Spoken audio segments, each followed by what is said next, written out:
My memory sucks. I can't remember a lot of the things I've done. I can't remember a lot of the things I'm supposed to do, and it is ruining my life. So, I spent the last month trying to fix it. I interviewed a scientist, trained with a memory champion, accidentally memorized 3,141 digits of pi, and recited it in a theater full of strangers. This is the laugh of a woman having a good time. It's a long story. Let me explain. Thank you to our patrons for supporting the channel, and to Hostinger for sponsoring this video, where I accidentally memorized thousands of digits of pi. Now that was only possible because of two things: unearned confidence and Hostinger. If you have a brand, portfolio, or project that you care a lot about and you can't wait to share it with the world, you gotta take it online with Hostinger's web hosting plans. I did it with my website to practice pi, and I got to train everywhere I went, including an airplane. I'll explain more on that and Hostinger later in the video, but for now, just know that Hostinger makes it super easy to go from idea to finished website. They have free domains and email addresses that make you look incredibly professional, and it is wildly affordable with the business plan that I used currently running a sale for 75% off. Even better, if you click the link in the description and use our coupon code AnswerinProgress, you get an additional 10% off. Incredible! Now let me tell you about my existential crisis. So, about a year ago, two things happened. First, I realized that my life felt like it was on rails. I was just a passenger staring out a window, watching my life fly by faster than I could even process it.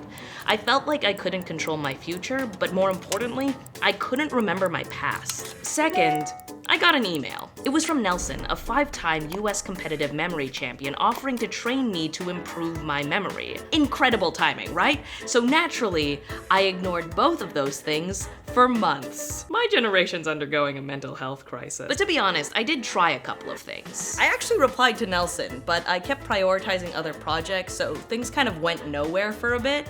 Half of my emails start with the word sorry. I tried to take more photos to remember my life, but my life mostly stayed on this SD card. And I even tried journaling, but it was very boring. So now it's like a year later and my memory is still terrible. My ability to recall stuff just seems totally random, like I have no control over what sticks. For example, why do I distinctly remember going to Arby's in 2017, but I can't remember my last conversation with my grandma? Arby's? Without these physical reminders to remember, some events just feel like they never happened. I forgot these photos existed. And I'm worried that one day, after these pictures fade and Mark Zuckerberg locks my Instagram archive in the metaverse, I'm going to forget the moments that made me me. So in this video, we are going to try and fix my memory. How do we do that? The most important thing for memory when an event is happening is to pay attention to it. My name is Morgan Barenses. I'm a professor and Canada Research Chair at the University of Toronto. When I'm asked, how memory works, I actually usually start with answering how memory does not work. Memory is not a literal recording of reality. It's not some video that our brains just press play and we relive. Now, you may have already heard that our memory isn't perfect, but did you know that's because it doesn't need to be? It turns out our memory is functionally just a data set that informs how we can react to the present. So we don't need every single detail. In fact, that might make our memory harder to use. Instead, we simplify things and combine old information with new experiences to make that data as useful as possible for us today. But why am I struggling so bad with recalling anything? Well, it turns out there's a big difference between a memory being available and a memory being accessible. So you can have that memory kicking around somewhere in your memory systems, but you might be missing the retrieval queue or the ability to access that memory. So in order to make memories more accessible, we can create our own retrieval queues. Focus on those elements that make it different, and that's going to help pull those memories out from amongst that amorphous blur that is our busy lives. So, when I'm experiencing a moment that I know I want to remember, I shouldn't try and store every single detail. Instead, I should hone in on something specific and unique, like an object or a feeling or thought, and use that as a retrieval cue. The one thing is, if I do that, where do I put it? Get out, I need to go to my mind palace. The what? Okay, so mind palaces, or memory palaces. It is this technique that was developed by the ancient Greeks and Romans, where you take something that you want to remember and you place it in a route through a familiar physical location. So theoretically, I should be able to take my retrieval cues and place them into a memory palace and remember my life better. The thing is that I did learn about this technique in BBC Sherlock, so I should probably check if it actually works. This technique is pretty much the creme de la creme of memory techniques if you want to memorize something big. I'm Nelson Dellis. I'm a 5-time USA memory champion, and I coach people, train people how to improve their memories. It's the guy from my emails, you know, the one that I kept forgetting to reply to. I can't believe he was still down to help me out after I was the worst person.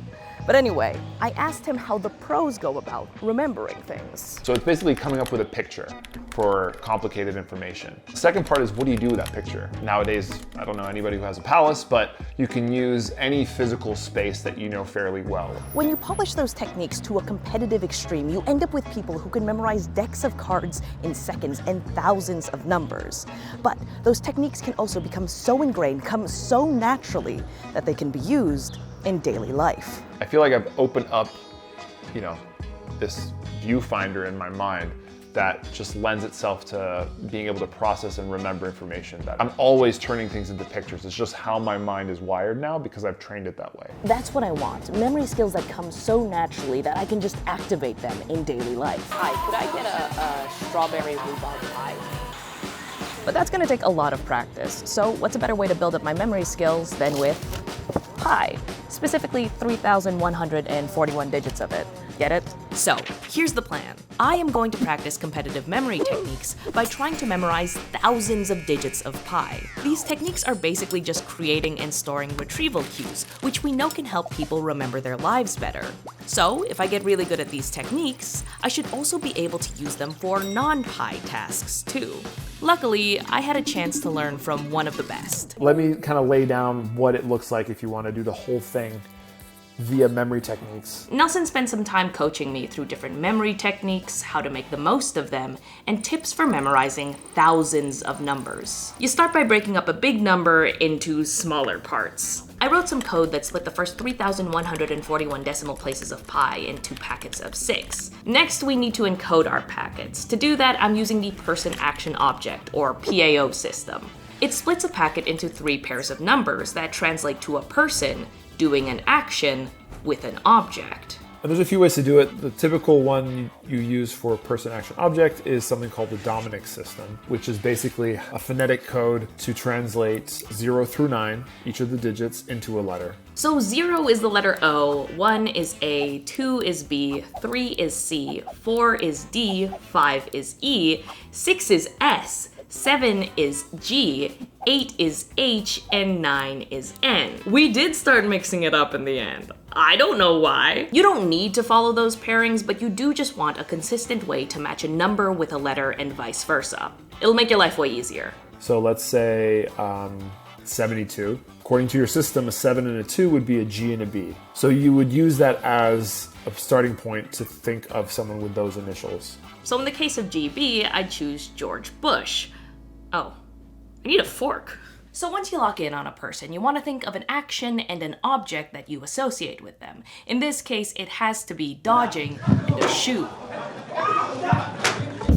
So that is the person, action, and object that I associate with 72. With that system in place, we can now get back to our slice of pie. Let's start with the first 6 decimal places to practice. 141592 gets split into 14, 15, and 92. With our PAO system, we'd want to use the person associated with 14, the action associated with 15, and the object associated with 92 to create a unique image. In my case, that translates into Adam Driver running through a window while wearing a bicorn hat. That is a memorable image, right? And now when I think of that, I can easily translate it back to 14, 15, 92. But that's just the first 6. In order to translate all 3,141 digits I want to remember, I ended up writing some code. I input my PAO system as a spreadsheet and the amount of pi I want to remember, and I ended up with the most specific fan fiction of all time. I haven't even looked through all of these, but they are whack. But just like a game of Clue, I need to figure out where Edgar Allan Poe is doing push-ups with a banana. Where do I put that? So I spent the next 2 days building out my memory palaces. Okay, so just a reminder, building a memory palace just kind of means imagining spaces that I've been in and then pointing out landmarks. At each landmark, I'm going to put one of the images I generated from a packet of pi. Now, if I want to memorize 3,141 digits, I'm going to need about 525 spaces. Nelson recommended that I break that down into 11 memory palaces with 50 spots each. And while it's been really nice immortalizing my childhood home in a memory palace, the thing that I've been enjoying most is making memory palaces out of my really mundane experiences, like getting groceries. It has big romanticize your life energy. I'm starting to appreciate details that I used to take for granted, and I even notice when things change or move, which happens shockingly often in a grocery store. And now that I have all of my pi encodings and a place to put them, I just need to memorize it. I'm kind of worried that it's not gonna work.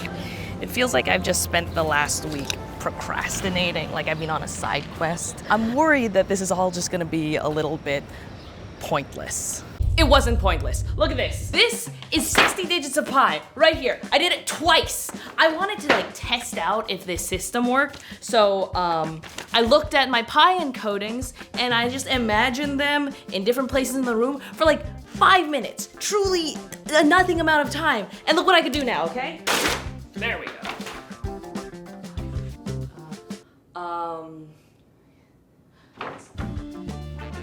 Check it. This is 60 digits of pi and it took me like 5 minutes. What? When I started this project, I thought that 3,141 digits of pi was kind of like clickbait. This took me 5 minutes. I think that I could do it. Honestly, the hardest part right now is just checking if I got it right. I'm just looking at my phone and then looking at numbers. I need a better way to test how well I'm memorizing pi. Oopsie, I made a website. It's a web app that checks if I'm reciting pi correctly, and it was super easy and affordable to make thanks to this video's sponsor, Hostinger. I am always on the self-promo grind. Anyway, I love Hostinger because they offer any type of hosting you will ever need. I used their business plan, which had everything I needed for my project. They also have 24/7 multilingual customer support and include free custom emails in their plan, which is the biggest flex in people's inboxes. In my case, I'm hosting a web app that's based on an old project I used to train my mental math. I tweaked it to test my pi skills, claimed a free domain that comes with all Hostinger web hosting plans, and deployed it, so now I can practice pi whenever I want. But if you're somebody who wants to avoid the literal nightmare that is developing a website for every browser, platform, and device, Hostinger is a managed WordPress provider with a one-click WordPress installer that gets you gorgeous themes, automatic updates, and vulnerability scanning. I used it when I was sharing what I found out about Japanese web design, and it was so much nicer being able to focus on content rather than the fact that Android keyboards aren't technically keyboards for some reason. And now they offer AI WordPress tools that make it easier to invest in yourself and your projects by building a beautiful online presence. If you want easy and affordable web hosting with premium features for less, Hostinger plans are currently 75% off, and they even have a few months free. You can also get an additional 10% off if you click the link in the description and use our coupon code AnswerInProgress. Give it a shot, because on top of everything else, they also offer a 30-day money-back guarantee. Thank you for being incredible, Hostinger. Now let's get back to memorizing pi. I started placing hundreds of digits of pi in my memory palaces. It was shocking how quickly it worked and how easy it all felt. It reached a moment where it felt like natural remembering 1,000 digits of pi. But being able to recite a lot of pi isn't even the weirdest thing this project has done to me. Before, when I'd have downtime, I'd end up using my phone and scrolling through Twitter and other social media, and it would be really hard to disengage.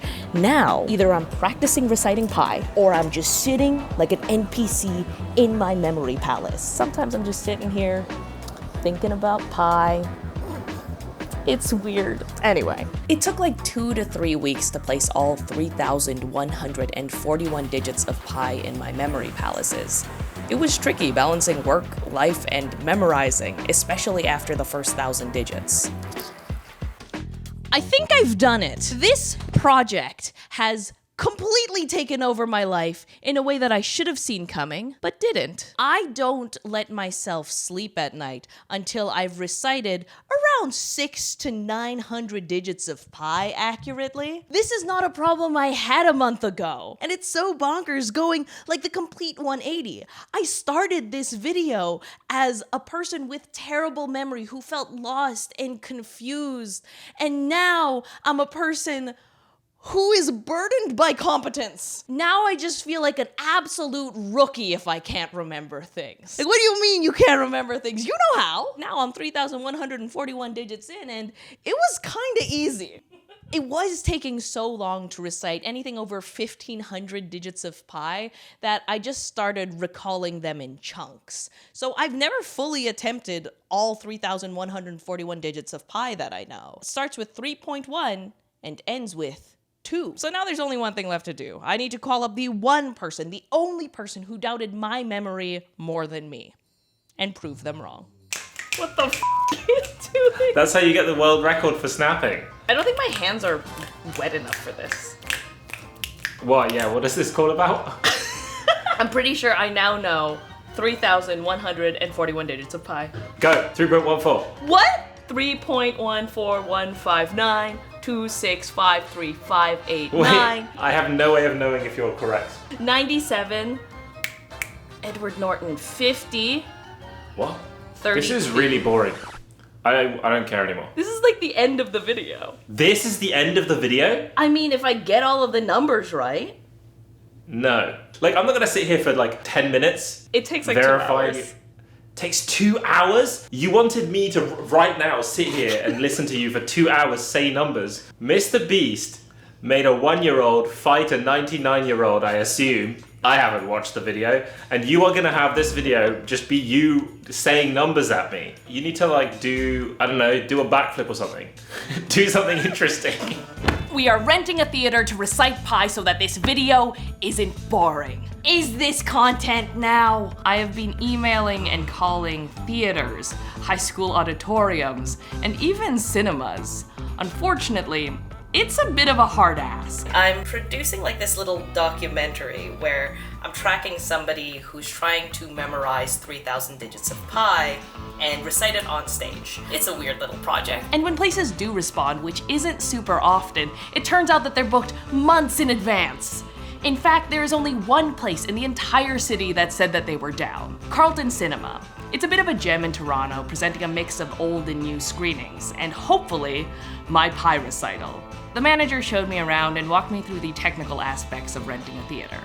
So we'll set you up here, you'll have your laptop, and we'll give you the Wi-Fi so you can log into that. Okay, since we're renting out a theater, we're gonna need a poster, right? Something that makes this event seem a little bit more interesting than Woman Says Numbers. So I sketched a little design. I'm trying to get that energy of those like old illustrated movie posters. And now that I'm pretty happy with this, I can take some reference photos to work on the real thing.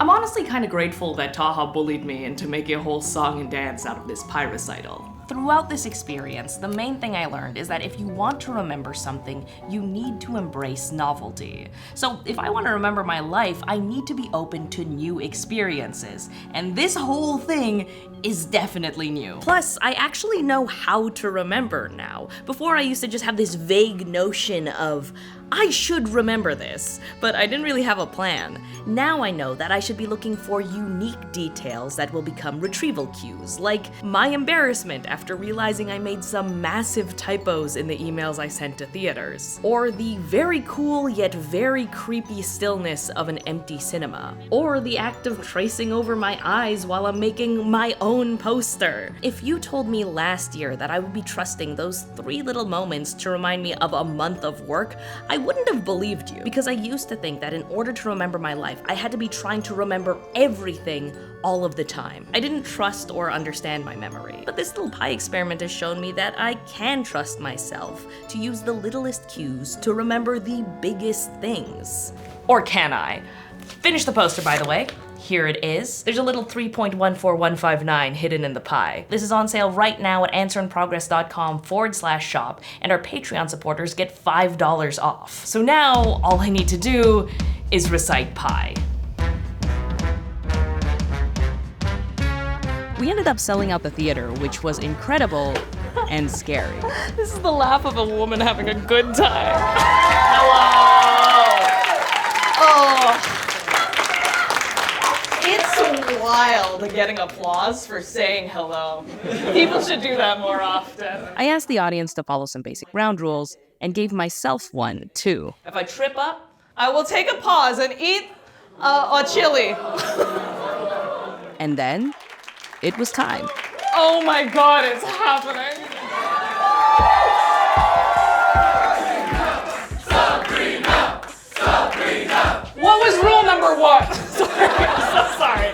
Okay, I'm just gonna go. 3.14159 2653589 793238462643 383279. Oh, this is so stupid. I had never practiced in front of more than one person before. And the sounds of a theater, the pressure of an audience, the bright projector light shining in my eyes, it got to me. 0284. I made a mistake? No! Guys, this is so awkward. Okay. I tried to laugh it off, but I was really shaken up. It is a bit like a bell pepper had a personality. Oh my God, I can't believe I beefed it. Okay, we're early enough that we could restart. I'm so sorry I beefed it, guys. Sabrina! We all agreed that I could start again. But when I was finally gaining momentum, There's a fire alarm? we had to evacuate. How did this happen? We decided to try again. 3.14159. But it turns out the middle of a busy street with a fire alarm going off in the distance and all of the plans you spent weeks on falling apart isn't the best conditions for recalling pie. Oh, what? 1-0. Oh, I'm so sorry. And I thought it was over. My memory hadn't come through when I needed it to, and I was scared that I just wasted everybody's time. But then... Oh, she said we could go in? Okay, this is fun. It's fun, this is fun. Thank you. Yes, there is no way I'm forgetting this one. This has been an experience. I had one last shot. I still owe you a pepper though, a little chili, so. Restart? Okay, this is the last restart. The last time I said that, something unexpected happened. 3.14159 2653589 After everything had gone wrong and my mouth was on fire from a chili pepper, Then we go up and then we go up the stairs and we see 2-5. I still managed to find my memory palace and see those retrieval cues and remember number after number after number until 0. It turns out being able to remember pie and being able to say it perfectly are two slightly different skills. Oh, it's 177669. Was that it? Dang it! I made a couple of verbal typos. 875. No, it's 8428. No. But I managed to keep powering through, thanks to an audience that was rooting for me and my silly goal. Until finally... 1497. So the last 3. 442. It wasn't beautiful. It wasn't perfect. I ate 2 full chili peppers. But I did it. I remembered 3,141 digits of pi. And in the process of trying to remember my life better, we ended up doing something I'll never forget. Thank you for watching. If you want to help us keep making videos like this one, consider buying a poster at answerinprogress.com/shop or supporting us on Patreon, where you can find a $5 discount code for that poster and the full event recording. But either way, have a lovely day.